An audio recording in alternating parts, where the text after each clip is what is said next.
What you just said is one of the most insanely idiotic things I have ever heard. What kind of ignorant shit is that? At no point in your rambling, incoherent response were you even close to anything that could be considered a rational thought. You idiot, you fool! Hey, dummy! This is the Ignorance is Blessed podcast. Everyone in this room is now dumber for having listened to it. Hey idiots! Welcome back to Ignorance is Blessed, a podcast that attempts to overcome ignorance, mostly by asking ignorant questions, with me, JMS, Jessica Michelle Singleton. That's me. I'm your host. I'm allegedly a comedian, although I don't know if the world's ever coming back. I'm definitely an idiot, and that's why we're here, to get answers to all of our stupid questions. So thank you for joining my idiocy. If you're new to the podcast, please subscribe, rate, and review it on iTunes. It helps. It helps other people find it, and then more of us can learn the answers to all our ignorant questions. Thank you to all the new reviews and subscribers that have come in, mostly subscribers. There haven't been a ton of new reviews, but I've gotten a couple in the past week or so, and I certainly appreciate it. If you have a second, which I know you do because we're all trapped inside, except for essential workers, so, you know, you don't count. I mean, you very much count, and I appreciate you, but, you know, anyone with a second, literally the dog's groaning that I said that. She's like, why would you even say that? I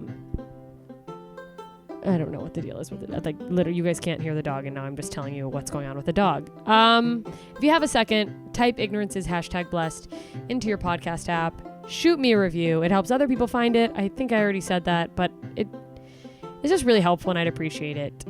Speaking of things I appreciate my patrons. Shout out to my best idiots forever, Gene and Kathy, high-level patrons on my Patreon. We're doing lots of cool stuff over there. Got to send out some postcards. I've got some in the back stock. I saved for a rainy day, and I wish it was rainy. It's super hot, but the point is I haven't traveled this month, so I'm sending out previous places I've been postcards. But nonetheless, they're going out. We've started weekly crappy hours, and you can be part of those. So just go over to patreon.com/ignoranceisblessed. Support your podcast.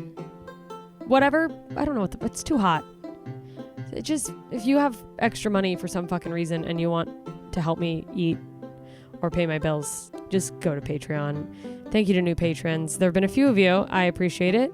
And you know what else I appreciate? NeuroGum, the sponsor of this podcast. It's the best, and I'm not just saying that because they sponsor the podcast. They actually started sponsoring me because I say that already. I like NeuroGum. It's gum that gives you energy. You chew on it, gives you fresh breath, but it's also got caffeine, B vitamins, and L-theanine, and all of that gives you energy, but it's a focused energy because of the B vitamins and the L-theanine. So it's like a non-cracky Adderall. You want to get stuff done, get through your day. Maybe you're still at an office. Maybe you're trying to get a creative project done now that you're not. NeuroGum. So head over to getneuro.com. That's GETNEURO.com and use the code JMS to get 15% off your first order. And if you do that, by the way, please hit me up and tell me what you think of it, because I'm loving it. I want your feedback. I really think they're onto something, and I want to build a community of friends who are jacked up on NeuroGum like I am. Yeah. And what else? Another way to get involved, we've got a Facebook group. Look up Ignorance is #blessed idiots. A lot of silly memes going around in there. Lots of opportunity for conversations. You want to get into a chat with someone who maybe has a different viewpoint than you. It's a place to have adult conversations with, you know, people who agree or disagree with you, so we can learn and grow and not feel afraid to share an opinion that you're worried will be twisted to be hateful, when really you are just ignorant and curious. Yeah, I would love to tell you where I'm going to be, but I'm not going to be anywhere except hunched over my laptop, hoping that this quarantine lifts. Anyway, enough exciting. I'm not going to edit this portion, so you just get all my stuttering. Enough about me and everything that's going on in my life. Let's get to my guest this week. It's Aaron Kleiber. He is an awesome comedian. He has a brand new special out on Amazon Prime Video. Aaron Kleiber, Grown Ass Dad. So check that out. It's a funny special. He's a funny guy, and you know he's a funny guy and a cool guy because I fucking hate interviewing people about comedy. unless they're really funny comedians, because this isn't a comedian podcast. It's just a podcast that happens to be hosted by a comedian. So what was mostly supposed to be a conversation about dad life turned into a big conversation about comedy, which happens with comedians. And don't get me wrong, I love talking shop. I just don't like making that what the podcast is about. But every once in a while, there's a comedian who's super funny and has a different approach to their comedy than I do, such as a pretty clean dad comic. And so it's nice to see how things are going from their perspective in comedy. Anyway, that's enough from me. You guys enjoy this very silly, very lighthearted, fun interview with my good friend, Aaron Kleiber. I'm sitting on my front porch right now because I'm East Coast time, and that's dinner time. And usually from dinner to bedtime, my kids are cocaine-fueled Wolverines. Oh, so you're just like trying to avoid your children. Yeah, I mean, it's not. Yeah, it's just like it will alleviate me like yelling at them like a mime. You know what I mean? Like because this is what we do now. We Zoom and we podcast and we record phone calls, and this is all of our content now. So now it's just like looking at my kids like over my cell phone camera, like gritting my teeth, like you shut. Just making like neck slicing gestures, like yeah. Daddy is doing 7 minutes in front of 6 people on Zoom to make $13. Shut your mouth and go watch Disney Plus. Daddy needs this so he doesn't burn the house down, kids. For real though. Hey, oh, sorry about that. Little Pennsylvania truck. Pennsylvania truck. Life goes on. Somebody stop that person. They're supposed to be home. Social distancing. I was laughing about that. Like, I was like, what? I sit on my porch a lot, okay? And every single car that goes past, I'm like, where are you going? Who are you and where are you going? Right? I want to stop people like the Gestapo. And just be like, who do you think you are? You guys, by the way. That's the best phrase ever. That is it right there. Who do you think you are? Excuse me. Who do you think you are? Who do you think you are? Like, it's one of the best rhetorical questions ever. I'm writing that down right now. Jokes. I love it. You guys, by the way, I'm speaking with Aaron Kleiber, amazing comedian. We just had to like jump in on that story, but amazing comedian out of Pittsburgh. I know, right? By the way, I wonder how many people who drive by just like walked out of their family and were like, I just need to go for a drive. Oh, that's me. I just need a moment. I go, you know what I do? I go in the morning and I take little walks. And I'm not, you know what?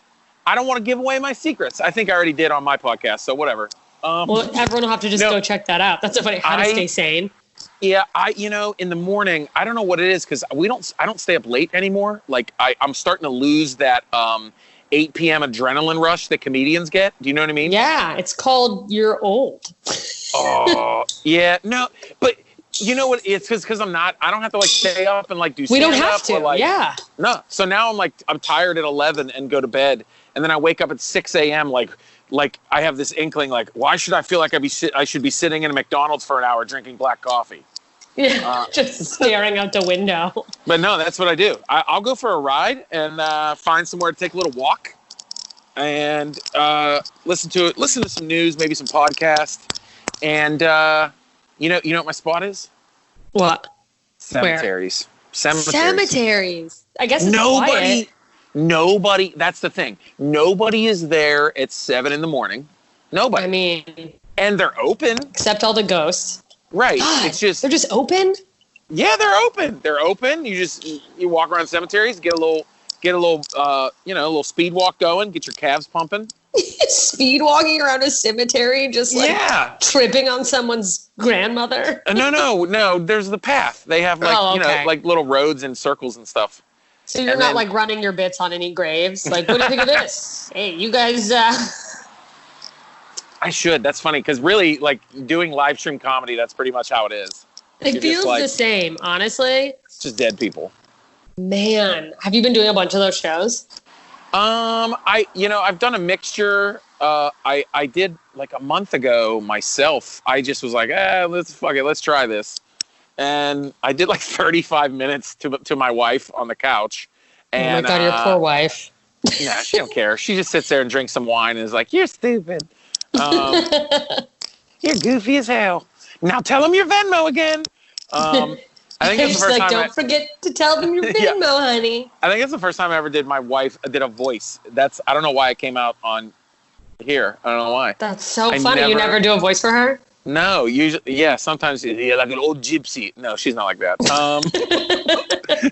That's how it sounds in my heart sometimes. But no. I never do a voice for her. I don't. That's so funny. But yeah, she watches and she just kind of like rolls her eyes and like also kind of plays Simpsons on her phone. You know what I mean? Yeah, and she's like, "Oh God, we've got to get him back on stage." No, that is true because I'm like we're running bits at the dinner table and she's like, "All right, I'm done." Like all my kids, they're all it's Bit City at dinner time. Bit City. That's so funny. So all your kids are funny too, obviously.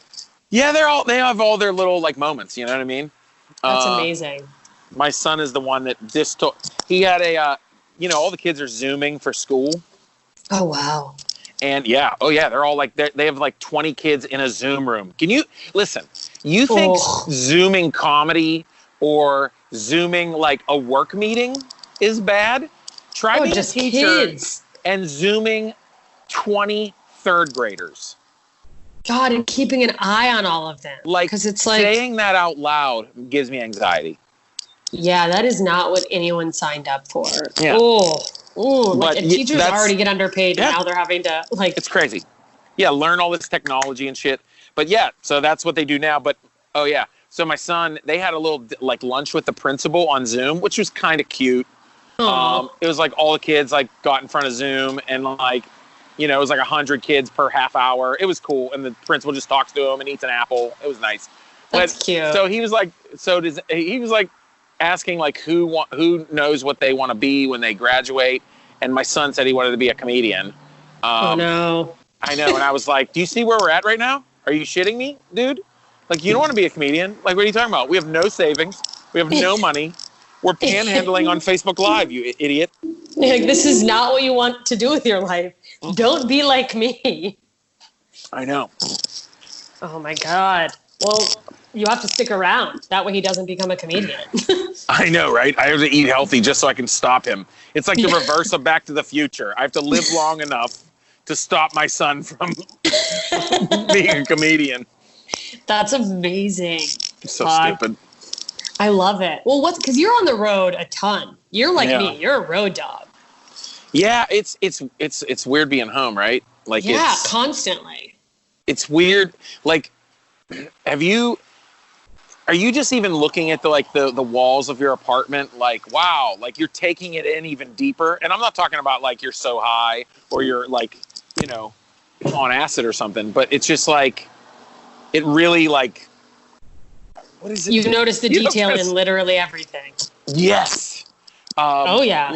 Like now I'm just like, wow, like I either love or hate this couch. Do you know what I mean? Like there's things now where like I am home enough. I was talking about this. Have an opinion about them? Yeah, exactly. I don't know. That sounds like a really high thought right there, but it's not. I get it, honestly. The things I never even noticed were there. I guess it's like we're living like this 9 to 5 life now. That's what I'm doing. And it's weird as shit to me.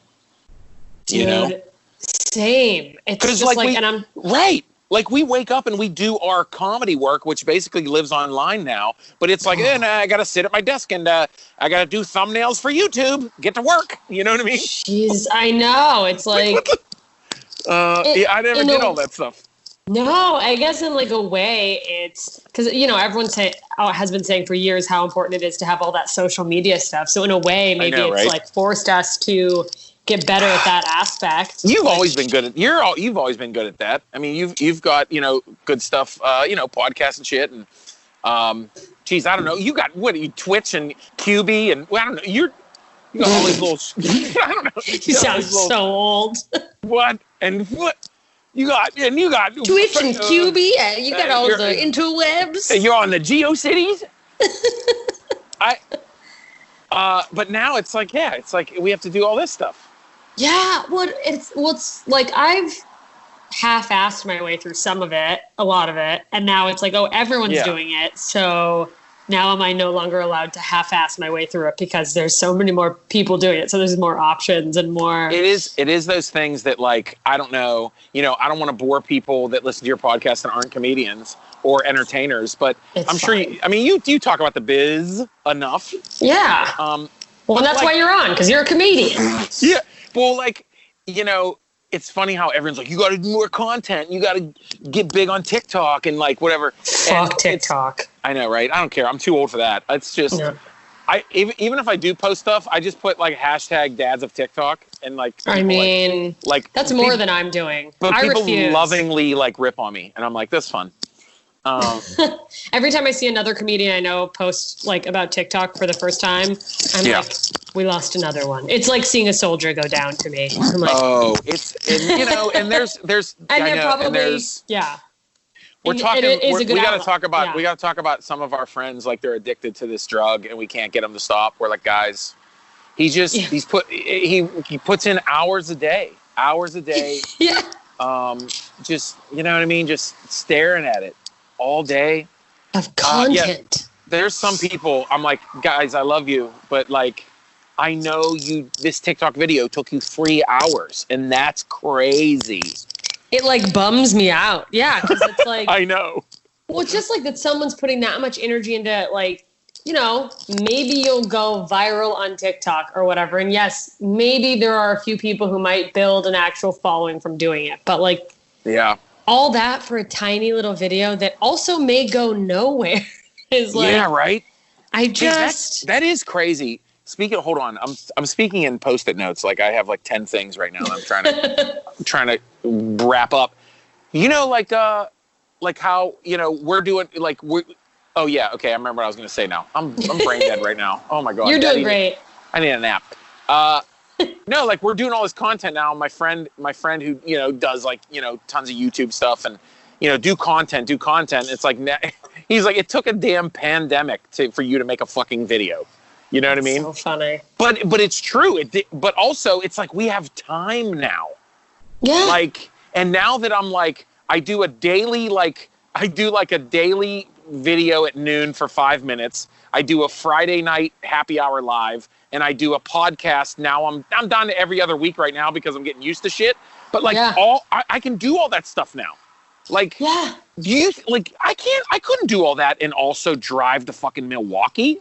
Absolutely. It's like, first, especially like people who are really roading it where you're like driving nonstop, which is a lot of what the both of us do. And it's like trying to balance. I mean, I just had one podcast, then I added a second and was like, what was I thinking? And now that this has happened, I'm like, I finally have enough time to just barely keep these going diligently. Exactly. But I'm actually getting it done instead of being like, maybe I just won't post for like a month and a half. Right. Yeah, no, exactly. Fuck, and you're making a video every day. You literally just made me like, fuck, I need to start making a goddamn video every day. Oh, well, or every week at least. At this point, like, it's kind of like framing my day. You know what I mean? Like, I film just live every day at noon. And all I do is just come up with a topic that I can riff on. And to be honest, that's been keeping me sharp because that's how I do open mic anyway. I'm like, I'm going to do this thing about this and just riff on and just, just go up and talk and see what happens. So I'm just doing that, talking to a video, It's so important because telling everybody to be safe and be cool. You know what I mean? Absolutely. And I'm sure people appreciate it. Everyone else has a lot of free time too. There's obviously essential employees and stuff out there still, thankfully working hard for us. But there's a lot of people who, aren't working as much because their jobs have been shut down. So I'm sure there's so many people that are grateful for that. And then on the comedian end, it is like, we need to do stuff to keep our brain sharp because it's going to turn to mush real quick if we don't. And you know what? That's the only reason I didn't stop doing it. Cause you're right. Like I think someone said it. I think Rogan might've said it on a podcast or something about how like a lot of comedians are going to come back real weak, like so real rusty. And I'm even thinking of, even comics like us who are professionals, we make a living, but we're not millionaires. Yeah. There's some of us that might not come back. Yeah. Because we're going day by day, but there's, the thread of just talking about like those comics that are, the comics that we know locally that, Uber, but do comedy. Like they can pay their bills a little bit. They're done. Like they have to get full-time jobs right now. Absolutely. Like, and that I'm like, scares me. It makes me sad. That's what I mean. It makes me sad for a lot of those comics where I know when this comes back, I probably might not see him again. You know what I mean? Who knows? They might be working at the fucking bank now. Yeah, well, it's like some people might end up in careers. That might be us. No, I mean, truly, because it's like even the people who have the ability and once like, kind of the fog lifts would be able to start, getting the wheels turning and get back out there. Are they going to have like, put a stake somewhere else in the meantime and then just go, actually, like, this is secure. I'm cool. Right. And yeah, I'm even. Yeah, you're right. Like, that was hard anyway. Yeah, well, it's like, and then everyone's going through so much mentally that I'm wondering, and maybe I'm just projecting my own stuff because I'm going through a lot of my own, like, just, as we all are thinking about life and whatever. Yeah. But like, how many people what's going to be the next 6 months? And it's like, some people might be totally capable of jumping back in right where they left off and be able to start making money or start like getting sharp again and still go, actually, like after the last 6 months, I decided I'm okay without I don't need a crowd of 300 people to laugh for me to feel okay. Right. I mean, I do a little bit, but I get you. No, exactly. It's like, I'm not there yet, but yeah. Right. I'm wondering, it's like the more time we're spending alone and doing other stuff and we don't have it, are some people just gonna go, maybe I was doing this for a reason I don't need. Right. I was anymore. telling a friend about that. Like, one of my most hilarious comedy friends, she's hilarious. I'll just leave her name out of it just for the sake of, but she was kind of like freaking out, like cabin fever, like needs to get on stage, Yeah. And I told her, I said, look, you got to get online. Like, people love you. Like people adore her. And I was like, you need to get online and just talk to people like that. They're expecting you to be who you are when you meet people. Like exactly. It's that light in a room that everyone loves. And I'm like, you just need to get out there and like, they need you. And I said that because I was like, look, because I've experienced it. Like I kind of like, as soon as we went into quarantine, I said, I started that daily dad video thing. That was really like, my kids my kids were sent to home from school for 2 weeks. So I thought, you know what, I'll do this for 10 days while my kids are quarantined, at home. Like, I didn't even think like my kids, we would be home for 8 weeks at that point. You know what I mean? Yeah, you're going to be like, it'll just be like, a little thing for now. Yeah, like 20 little bonus mini podcasts. You know what I mean? Yeah. But you know what? And then we saw gigs being canceled. I mean, dude, oh God. I had like everything fell out right at the wrong moment for me. Yeah. I had my biggest fundraiser of the year. I do every year in Ohio. Every year, a huge gala. Amazing. And then I was on tour with Harlan Williams, and like that's holy shit. I mean, like it's like that's a fuck. It's like 5 weeks and merch. Like it's just so much money. Yeah, and it's when you see a weekend canceled, and then you're like, oh my gosh. But then like people are so awesome, and they buy stuff at shows, and that adds up. That adds up, and you're making a living. That's like what helps you make the living. Yeah, it's like, and that's the funny thing too is I think from an outside perspective. A lot of people see people at, our level, like our class, because I feel like you and I are kind of in the same boat. And like people who aren't in the industry, they go like, wow, you must be really like making money. And you're like, I am scraping by, but I'm doing it. I always say that like we're at a position because it's like people are very surprised. Yeah, you're right. People are very surprised. They're like, wait, you make a living doing this all the time and tour all over the world? Yeah. And like, how are you not Jim Gaffigan? How are you not Ellen? You know what I mean? Yeah, they're like, why haven't I heard of you? And it's just like, well, yeah, well, it takes like, we're in our first decade. You know what I mean? Exactly. Like we're like, it's gonna take time for that. But I call it where we're at. It's comedy purgatory right now. Like we're waiting for the Messiah, who is, I don't know, a Barry Katz. Just like some magic industry person. I know, right? To reach down and grab you. That's what it is. So like, I worry about those, us. I worry about us who might even be 300 or 400 comics in the country that, you may have never heard of that tour nationally, and work. Yeah, and it's scared for us. Absolutely, because not all of us can come out of this and get back to where we were, at least not right away, because everything's going to have to downsize. I think Roy Wood Jr. was the one. Yep. You were telling me he said this, but stadium comics are going to go to theaters, theater comics are going to go to clubs, and you and I are like fringe club comics where it's we're getting in. Yes. I'll tell you who we are. Everywhere. See, every friends and fans, every comedy club has like, let's just say they have 50 weeks a year to book comedians, right? Yeah. So when you're not famous and when you don't have 1 million followers on social media, there's usually about maybe 2 to 4 weeks at a comedy club where they want to try someone new that they really like or heard of. Yes, that they're like, we know they may not be a big draw. That's me and Jess and all our close friends. Yes, we're all vying for 2 to 4 spots at each club. 100%. That's exactly what it is. And that's the, so that's hard. But yeah, you're right. When people go from downsize from arenas and theaters, I already saw it. Like some of our friends who are, theater acts, I see now that they're booking 6 shows at a club and for only 100 seats. But a ticket is $60. You know what I mean? Well, guess what? I'm brushing off I'm dusting off my feature 20, baby. Like I'm ready to go. Like let me in there. Do you need an opener? Who needs a solid road feature, y'all? Holler at your boy. Because that's what it is. Absolutely. Well, because it's like these clubs are all have their door closed, so they're losing money. So like I know they're not going to be doing, at least for the foreseeable future, there will be no let's take a chance on somebody weekends. It's going to be like, no, let's get this big name in here and sell the fuck out of tickets. Like and it's business, I don't listen, and I don't, being where we're at too. I don't ever. I'm never mad at that. Like because, no, it just is what it is. Yeah, it is what it is, and plus, like.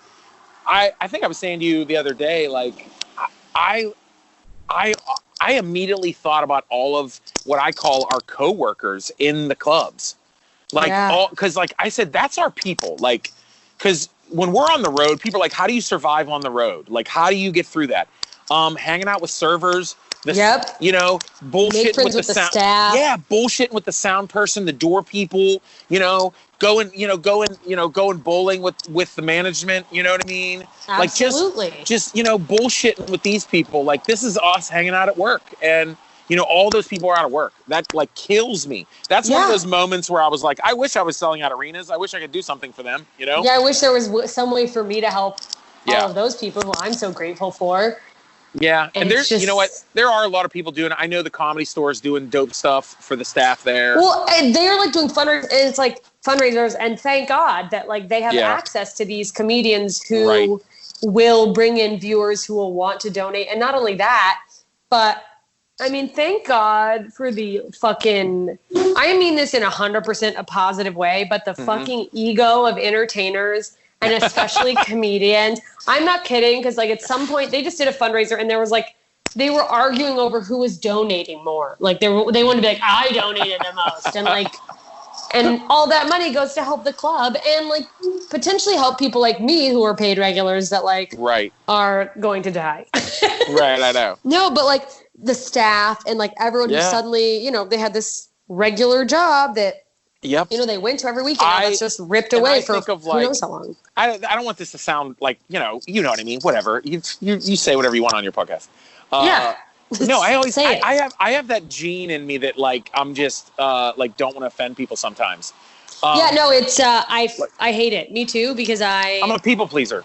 Yeah. So but eggshells. It's so stupid. It's so stupid that I even like had to go through this to bring this up, but I always thought of like, I just know so many like parents. I'm such a dad. You know what I mean? Yes. Like I immediately thought of like a couple of the single moms that I know. It's just like it's like a heartstring thing for me. You know, Absolutely. I had a single mom, and like I think of like, you know, that single mom who's a bartender at that Funny Bone. You know what I mean? I was like, oh my gosh, I love her.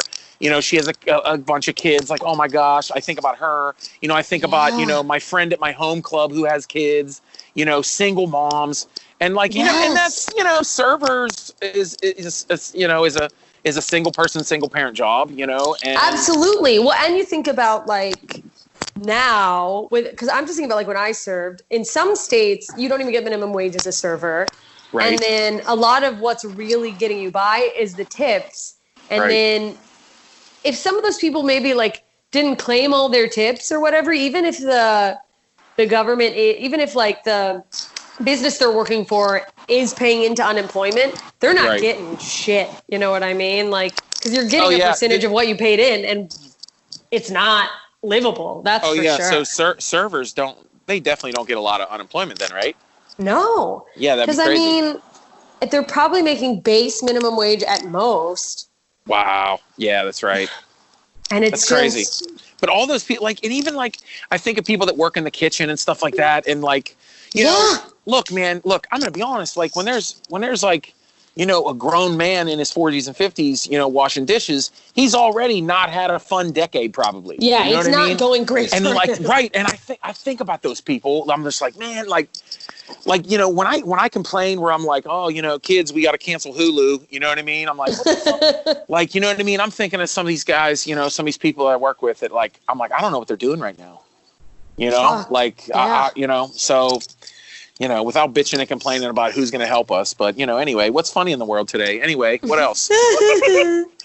No, because it's like, I'm looking at like how I'm getting by. And it's like, yeah, I know. I'm fucking scraping and I don't have kids. And then I think about like you and I'm like, oh shit. Yeah, you have a fucking family. Yeah, no. Like I have a wife and kids. Like I'm looking at my yard. And look, and let me just say, like, I know, you know, people listen to our podcast like all over the place. Don't get it twisted. Like I don't live in LA. I don't have like some big house in LA. I know that I'm on Amazon, but I make nothing. That costs money. Yeah, you have to. That's a lot of what I think a lot of people don't think about is that when they start buying your album or they go download your special is like so much money had to be spent up front to make it happen for any artist. Yeah, I mean, I always say, like, you know, when you own a pizza shop, you got to buy the cheese and the dough and the sauce. You know what I mean? Like, yeah. You also have to have an oven and rent a building. Like, yep, all that. Yep, all that. And and then you got to hire somebody to answer the phones. And you know, so like, you know, you don't make money doing that. And you know, but I think I told you, like, you know, about 4 or 5 years ago when we had 2 kids, we came out to LA for like 2 weeks and we really did the thing. Like we really were like, can we do this? Like we interviewed friends, like comedian friends, like visited their houses. Like maybe we can afford this. How much do you pay? Like, what's your gas here? Like we really were going in, like visiting our friends' houses. And like, and were you like, absolutely fucking not, we cannot go there. It was, I'm going to be honest. So I'm going to tell you how poor I was, you know, 4 years ago when we did this. So, yeah, because when was this? It was right before Christmas because I was at the Ontario Improv all weekend, and I was headlining, so like I could bring my wife to LA. Nice. So yeah, we looked around, and like even one of my comedian friends' wives sell real estate, and like we went all in, and we were looking in like Valencia, and you know, and it was funny because people were like, "You're looking. That's going to be like if you have an audition, that's going to be like an hour and a half." And I was like, right now I'm 3,000 miles away, fucko. So that's so. What perspective is so funny, yeah. Because like, right? I was before I had moved to LA, I probably would have felt the same thing. It's like, yeah, who gives a shit? Yeah, are you crazy? Like, you know what I mean? Like right now, I drive, you know, 8 hours to make, you know, $500. What are you kidding me? But no, like, I mean, we're not balling, is what I'm saying. You know? Yeah. Oh, by any means. Like, you know, we couldn't do it because we realized for our careers, you know, and my wife, it doesn't have like, she's not a doctor. She can't just go get a $100,000 a year job in LA. You know, she's a preschool teacher. She's a preschool teacher, you know? Fuck. So it's like, it's competitive market and there's only so many. Exactly. Yes. She's going to come out and be like, ooh, $13 an hour or, 10 hours a day at a preschool. And then who's taking care of my kids? You know what I mean? Yeah. So it's like, God forbid you have to pay for that shit out here. Ooh. So we thought, okay, if we came out and we got a 2-bedroom house in Valencia, a little 2-bedroom. I'm not even kidding. A little 2-bedroom house in Valencia. And my wife stayed at home and I would have to make $166,000 a year. Christ. I know. And that might not seem a lot to some, but it's like, God bless you if that does not seem a lot to you, by the way. Yeah, I know. Please take a moment to realize that you're in a very a wonderful, blessed place, and we are happy for you, but be grateful. So instead we took that same amount and got a 3,000 square foot house and 2 acres in Pittsburgh, Pennsylvania. Yeah. You know what I'm saying? Like when comedian friends are like, wait, you have 2 acres? What what? And so someone was like, you got a Dave Chappelle farm in Pennsylvania. I was like, yeah, dude, I do. That's so funny. Would love to have his career in LA. Yeah, absolutely. I was like, yeah, I didn't buy a farm in Pennsylvania because I blew up and have all kinds of money. It was because I couldn't move my family to LA. That's what it is. you know? You need to get a rustic Airstream, put it on your property, Airbnb it, and start raking in money. Yes. I heard. That's what I wanted to put. I still want to put on my property. I want to put in a dad shed. Just like an escape room for you? Yeah, it's just going to be a big shed with a garage door, and it'll be my podcast studio, and it'll be the dad pad. It'll be the dad shed. I mean, that would be dope. Yeah, I'll run electric to it, and it'll be away from my house because I have a parking lot at my house. I do for real. So if you look up my house, when we bought our house, it said it had parking for 10, and we were like, what? And so I legitimately have a asphalt parking lot the size of a half of a hockey rink. That is amazing. That's hilarious. It's because my house used to be a huge daycare center. Whoa. Yeah. So my house was built in 1905, and it was a single family big horse ranch for a long time. Oh shit. And and then it was 3 apartments. And then they made it one big daycare, and then they changed it into a single family home in 2010. So that's what we got. So it's all chopped up and weird, but it's a big rad house. That's cool, dude. I wish I could see pictures of your house. That's fucking sick. Oh, that's weird. No, yeah, I know. Yeah. I'm very into real estate. I know. Listen to how dad I am. People are turning this off right now. You have cool 22-year-old chicks from Germany listening to you that are fans of yours. And they're like, who is this fat old man? Don't underestimate yourself. I also have a lot of fat old men listening. Oh. Hey, dudes. I go all across the spectrum. We've got young men, old men, young women. Maybe my mom is the only old woman. I feel like older women are this woman needs help. But well, yeah, that's my house because, that's we're able to have that, which means your kids get to have such a nice, big space to grow up.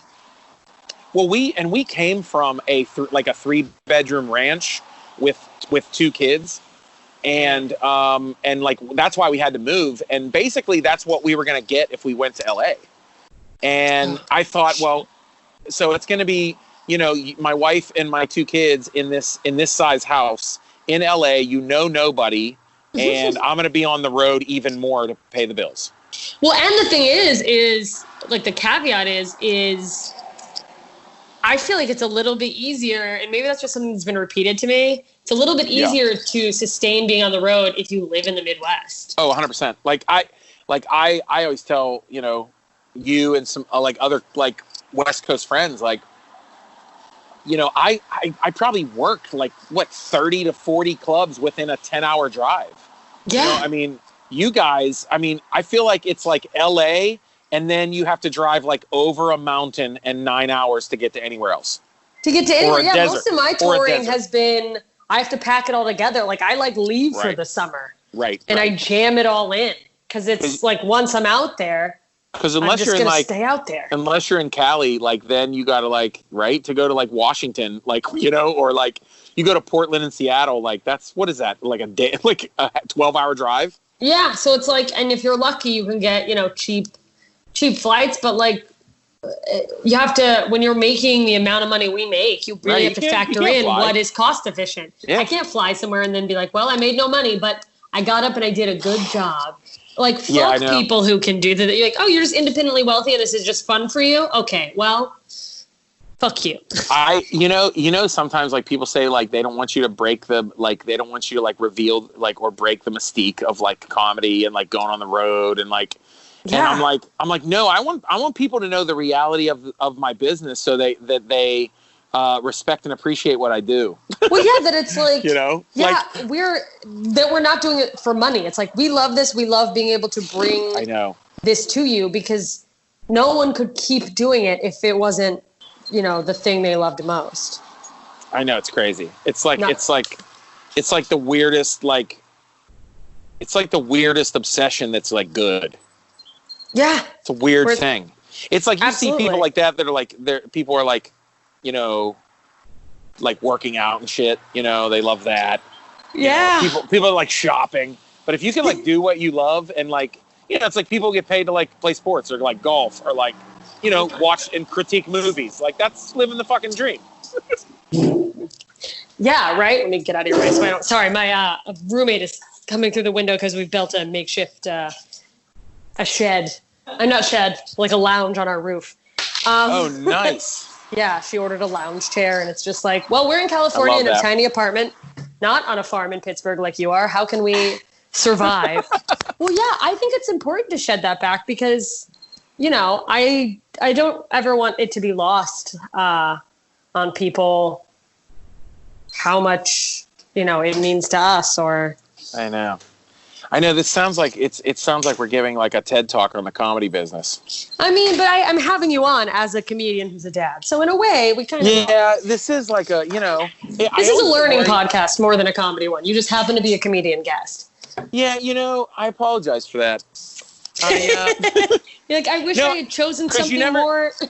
Yeah, I know. You always like, every time you do a podcast or like talk to your friend and, you're like, are we going to cut up? Are we going to be funny? Like, or like, are we going to just start talking serious? Because this is like what people do. This is what we do. This is what friends do. This is what comedians do.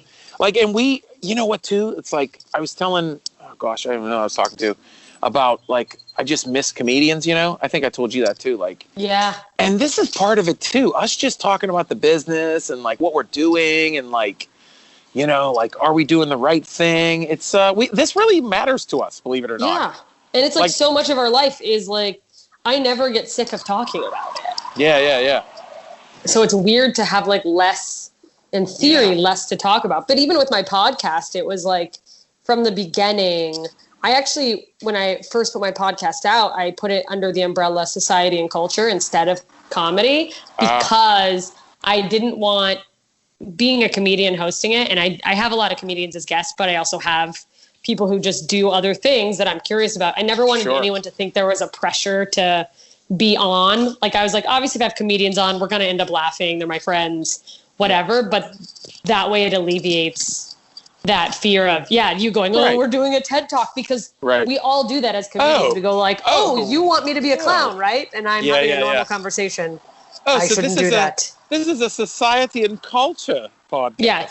A culture, a thing I completely lack, and that's where I put my podcast. I know, me too. Let's like what? Like, yeah, you're like on a farm in Pittsburgh. This is a culture podcast. I know. I was thinking about building a cedar plant garden. I really am though, but like for real.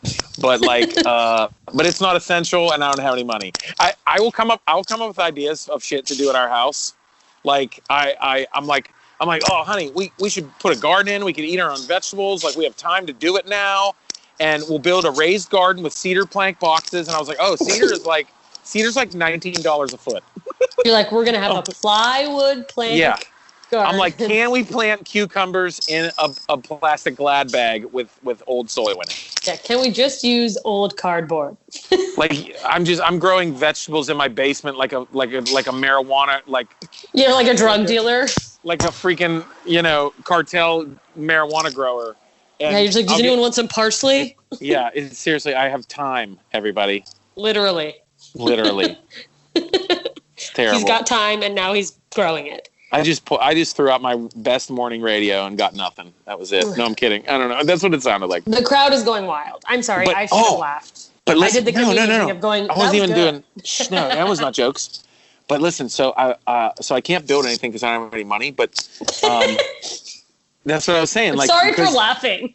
I just relate to that. No, we can't do anything. But no, I just heard it because I'm on my porch. Okay, listen carefully. Okay. So I'm getting loopy. It's like it's getting close to night time. It's like almost. Are you getting crickets? No. So I have a creek and like lots of trees across the road from me. Oh, that sounds amazing. And I've been hearing this year a woodpecker. And I would love to get the woodpecker in my yard. Okay, this sounds like a sexy story. Oh, you've gone crazy. Oh. You're going to be on this like psychotic madman mission to attract a woodpecker to your yard. Hold on. There's probably 7 more minutes to this story that's going to take us deeper. So remember how I said I could not build anything? Well, I looked it up, and on Amazon, you can buy a woodpecker feeder for like $60. No. Or you could go through the scrap wood in my basement and build one your goddamn self because you're a man. So you bought one? No. Right now, my mom bought. This is so funny. Listen to this sentence. My mom bought me a gallon of linseed oil. My mom is my sponsor right now because she bought me a mic for my live streaming, and she bought me like new headphones, and she bought me linseed oil so that I could make woodpecker feeders. That's where I'm at in my life. Wow, your mom really loves you. Yeah. So I took scrap wood, and I have 3 woodpecker feeders almost ready to go. As soon as I get my linseed oil, I'll finish them, and I have these little cakes. They're like little square cakes that you slide in, and the woodpeckers plant themselves on the feeder, and they eat they peck on these cakes and hit the wood with their beaks, and I'm gonna have woodpeckers in my yard within a few weeks, and I'm pretty excited about it. I can't wait to talk to you in a few weeks when it sounds like a construction site and you can't get them to leave. And you're like, they're keeping me up all night. I know. And and I'm standing on my porch with a bow and arrow. Yeah. You're like shooting a shotgun at woodpeckers. And you're like, I would shoot at them. I would. I mean, you're in Pennsylvania. It would only be appropriate. Yeah. I mean, I'm not very rural. You're Pittsburgh. It's Steel Town. Yeah, but not really anymore. We're like, Pittsburgh has become a lot like, it's like a mix of like Pittsburgh. A lot of people say that it's like now becoming the new like Portland and Austin, and we're hip and have like distilleries and cool arts and comedy and that's awesome. Yeah, and everything in Pittsburgh now is all like healthcare and tech. It's all data. I mean, we have Google and Facebook here, and like Carnegie Mellon University robotics and shit. Like. This is where BattleBots was invented. Carnegie Mellon in Pittsburgh. Wow, that is just such a claim to fame. Nerdy kids making robots to fight in the parking lot of their college. And it became a big thing. What a funny that they were just like bored and like let's it's not the tough Steel Town, Jack Lambert from the Steelers, spitting on people anymore. It's a bunch of pussies. Yeah, we're trying to chase down woodpeckers. Yeah, that's me. And then there's a bunch of kids who are like, creating driverless cars for Uber and Google. There's like, that's what we're doing here. That's such it somehow surprises me to know that about Pittsburgh. That it's. I know people don't know. People like it's funny because you're from a couple different places. Yeah, I'm like a drifter. You have roots in Alaska, so I'm sure you've talked ad nauseum about like. As soon as someone meets, like, here's you're from Alaska, they're like, do you know any Eskimos? Mm-hmm. Absolutely. You know what I mean? And, like, so when I go around, what I get is, like, well, number one is the Pittsburgh Steelers, right? because of course. either you love the Pittsburgh Steelers or go fuck yourself, you piece of shit. Like, that's literally, like, I will be, you know, at any comedy club, I tell people, don't tell them I'm from Pittsburgh, because like, people assume. There's going to be 3 Dallas Cowboy fans. They're going to be like, fuck you. And I'm like, I did not even tell it. I didn't even tell a joke yet, and you're heckling my intro. Yeah, the city I'm from. That's a real thing. And I get so mad. People are ridiculous. You're like, you're booing me because of football? Yeah, because of a location. Because of a location of a place where people throw balls at each other, and you don't like those guys that throw balls. Like, it's the dumbest shit ever. Like, there's like being from Pittsburgh, like I can't say I'm from Pittsburgh, like anywhere in New England, anywhere in Baltimore, anywhere in Ohio, Cleveland, Cincinnati, forget it, you know. Because they're just like, boo. And Philadelphia is the Pittsburgh-Philadelphia Flyer hockey rivalry, so that's, I guess, bad news too. Jesus. So you just have to be like, just never mention where I'm stupid. from. You're like, I'm from Narnia, bitches. That's where I'm. I have a woodpecker farm. Mm-hmm. If you die in a terrible like woodpecker attack, I'm gonna be bummed, but also I'm gonna make fun of you for the rest of my days. Dude, I want all the comedy clubs, I want all the improvs to use the picture of my gored out woodpecker face as a memorial. Just hold out body. They just pecked you to death. Just be holes in my head all over. I want to be doing what I want that picture on the digital screens at all the new clubs. That would be amazing. You're like in the new the improv intro video with Todd Glass talking over you. Todd. Now you see, he didn't shut the fuck up. Yeah, so exactly. Now he was gored. Yeah. This is what happens if you don't turn off your phone.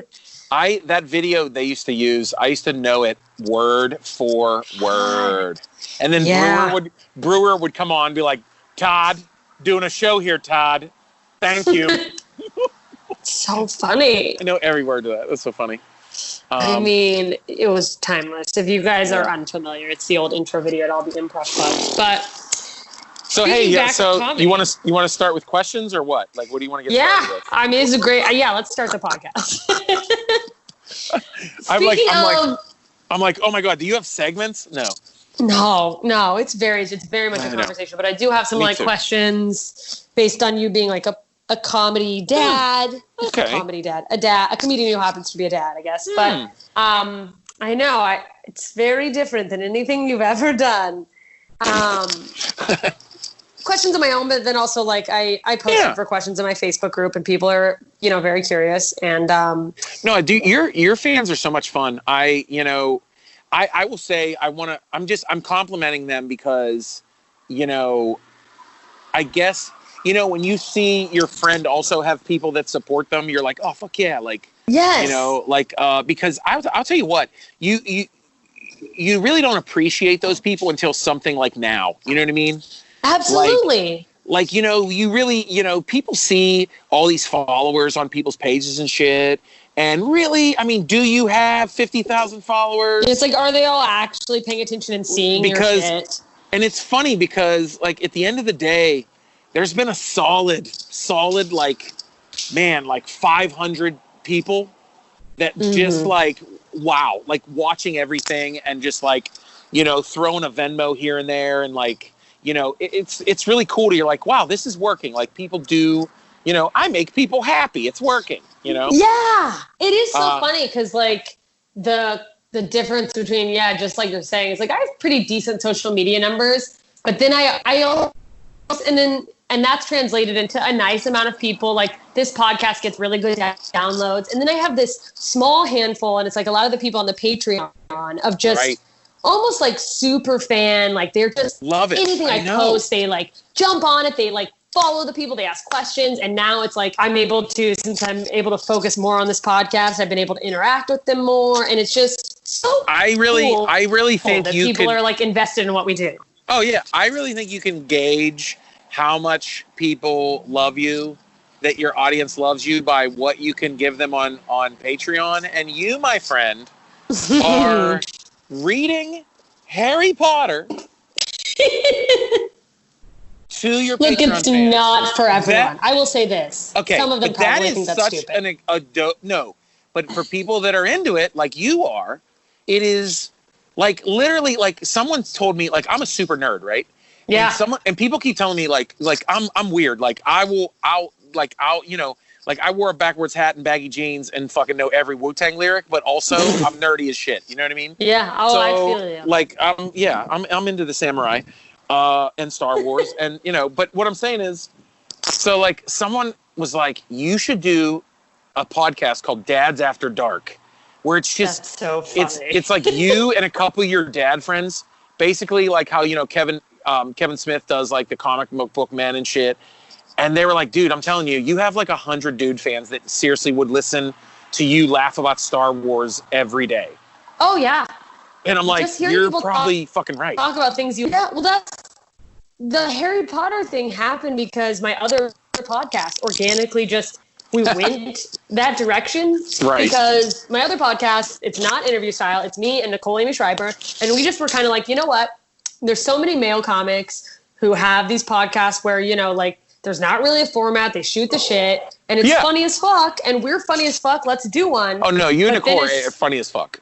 Thank you. And my God. It's just any comedians, you know, when you're friends with another comedian, you get together and get going. It's like fire. Yeah. That's what's so hard for me. Like doing my podcast. I was always a stickler for having people in the room.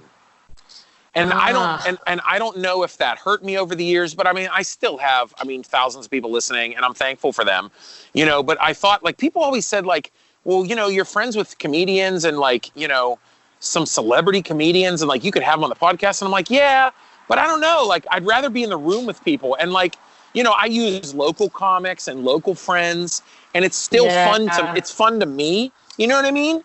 Yeah. And now it's weird because now it's like, now I'm calling my friends. I'm like, hey, you want a podcast? Because really, I have no choice now. So this is the format, right? Yeah. When you realize that once you get over that hump of being afraid of it, because I never called for podcasts until this happened. Right.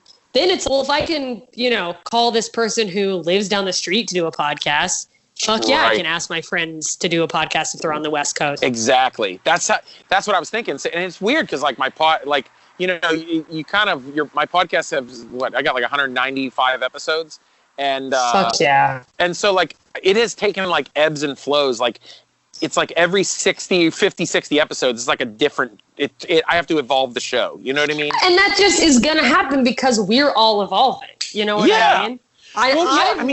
Life changes. Worrying about that. Exactly. Well, you did for like Ignorance is Bliss that was just you for a while, right?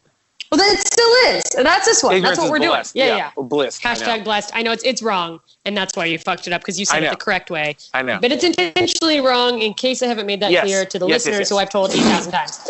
Because I know there's somewhere. I know that there's a few people who just look at the title and go, "This dumb bitch," and I'm like, "That's the point." I couldn't. I was picturing your your like cover so I would remember which one it was. No, didn't you just do it? You're by yourself. Yeah.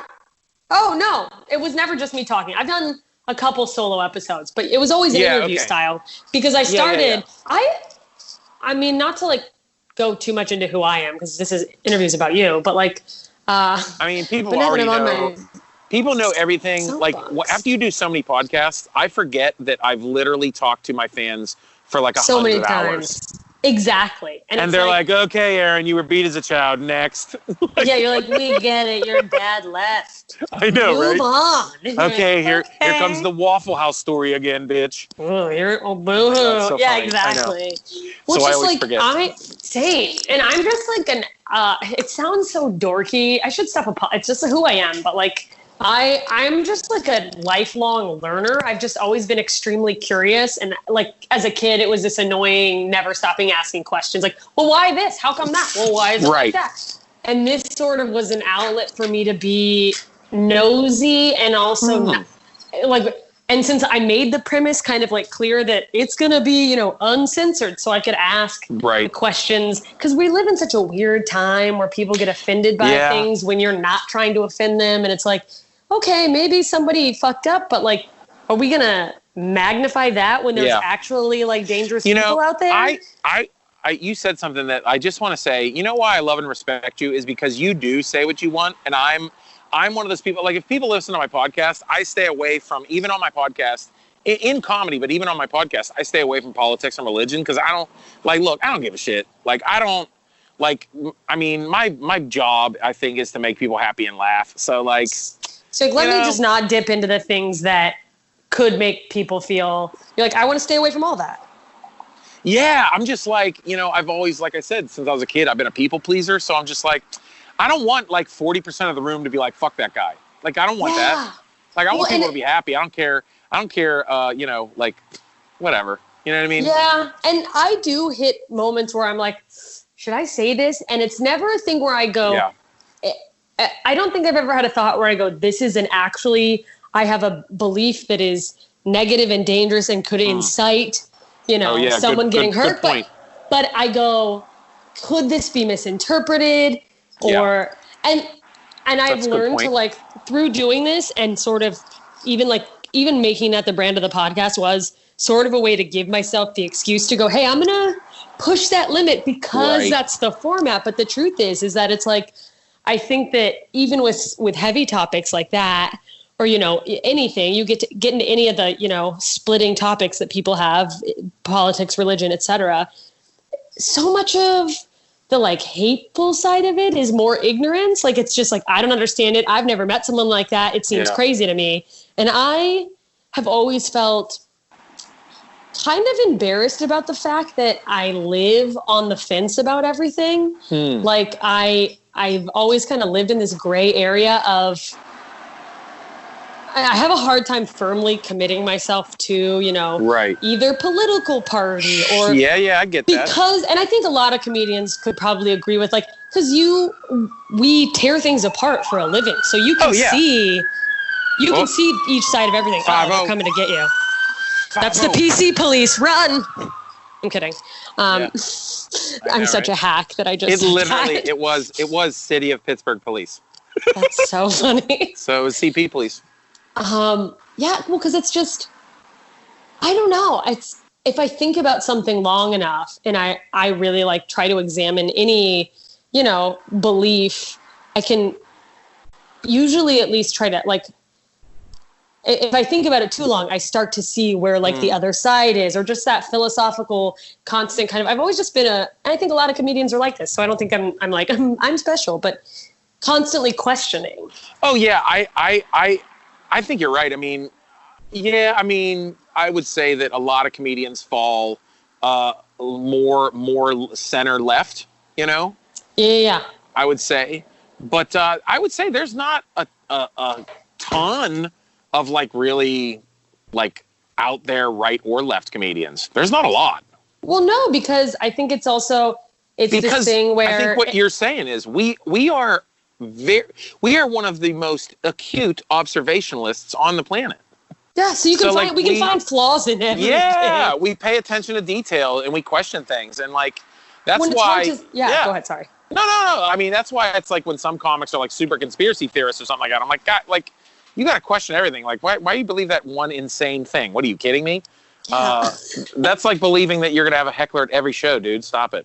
Well, yeah, and it's like the more you do that, the more it becomes kind of hard to stand firm and go, I absolutely 100% believe this. And unless you're trying to make some belief or belief system a part of your brand, because there are people who are, political comedians, and they lean in and they're good at it. Like, yes, absolutely. They're good at it. Like I give you credit because on stage you say whatever you want. You know what I mean? Like you wear everything on your sleeve, and, like, comics that are, political, that's their gift. You know what I mean? Like, I respect that.